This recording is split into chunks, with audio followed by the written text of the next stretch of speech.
Let's move on to Shayna Baszler, who had a match with Shotzi Blackheart here, and this was a grudge match about the fact that Shotzi Blackheart, who we did the whole, oh, you forgot she wasn't eliminated from the Battle Royal spot, and so she runs in and tips Baszler out, catching the ire of Shayna, obviously, who says that Shotzi Blackheart thought she made a statement last week when she eliminated me from the Battle Royal, but actually she just shortened her career before it had even begun. Great. Which I thought was such a good line. Baszler's got an amazing promo.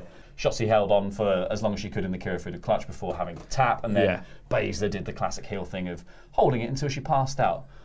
I loved it. I think everything Baszler touches is magic. Shayna is much more interesting, though, because she wins here, obviously. Before the match, she says to Kathy Kelly, I'm not going anywhere.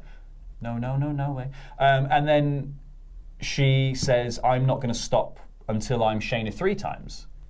Yeah, so, I love that line. And are we then getting a Shayna Baszler who's sticking around in NXT? Or is this all of a big swerve from the Royal Rumble, where Shayna Baszler's going to make her appearance, make an impact, win the whole thing, potentially? I think Shayna is the perfect candidate to just go to the main roster, win the Rumble, and just have a big title match at Mania. Because one of the other things I will say about this match as well, and I know it was positioned as a callback to last week, but last week the match was a Battle Royal, which has the same gimmick as the Rumble. You tip people out of the ring. Baszler eliminated the most people in that match by tipping them all out of the ring. She gets tipped out by Shotzi. Here, Shotzi tips her out early. There's a bit where Baszler swings for her, misses, and Shotzi does a low bridge and she rolls out of the ring. But then right away, Baszler tips her out over the top rope. And, you know, it's Rumble week. We've got people going over the top rope. We had the same thing last week of, like, Shayna Baszler eliminating loads of women over the top rope. She's got priors. Yeah. Now, when Liv Morgan wins the Rumble, we'll talk about it next week. We'll come back to it. Yeah. But I just think she's the perfect candidate I think she actually is. She's just ready to go main roster. Whatever we call main roster now, I don't care. I think we need to sort of redefine that now, because they're all on TV. I think what I mean is the higher viewership shows. Higher viewership, and get some main roster money. Yeah, she's earned the paycheck, or she's earned the paycheck. She should be getting the bracket. Roster. I think the bracket she's meant to be in is she's meant to be the top women's champion. She's meant to be in the picture of the top women's championship within WWE, and I don't like. That's probably not. That's at the moment it's the Raw one because Becky's got it, but it probably should be the SmackDown one, I guess. Like, depending on if that's where the viewership is and that's where the money is, like it doesn't really matter. It's kind of much of a muchness, but like one of those two belts should be.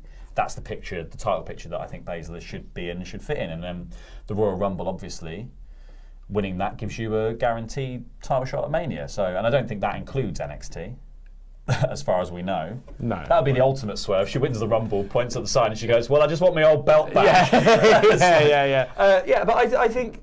It's just such an interesting area to be, and I feel like there was a bit that I think, you know, the kind of speculative person in me is like, well, there's just so much foreshadowing, and I feel like you wouldn't have her win at Survivor Series if she wasn't going to make a big impact in the Rumble.